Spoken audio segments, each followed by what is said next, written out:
Hello friends, இன்றைக்கி தண்ணி சட்னி எப்படி செய்யலான்னு பார்க்கலாங்க. அதுக்கு 3 ஸ்பூன் உளுந்தம்பருப்பு, கருப்பு உளுந்து இருந்தால் ரொம்பவே சூப்பராக இருக்கும்.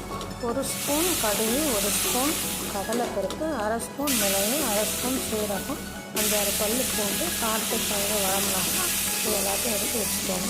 ஒரு வானலியில் 2 ஸ்பூன் நல்லெண்ணெய் ஊற்றி கடுகு, உளுத்தம்பருப்பு, கடலைப்பருப்பு, சீரகம், மிளகு எல்லாத்தையும் சேர்த்து நல்லா வதக்கிக்கோங்க.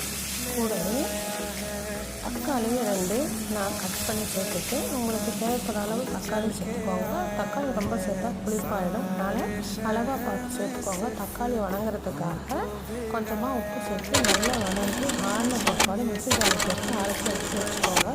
இப்போ தேவைப்படுற அளவு தண்ணி சேர்த்துட்டு கடைசியாக கடுகு, கருவேப்பிலை சேர்த்து தாளித்து இந்த சட்னியில் கொட்டிடுங்க.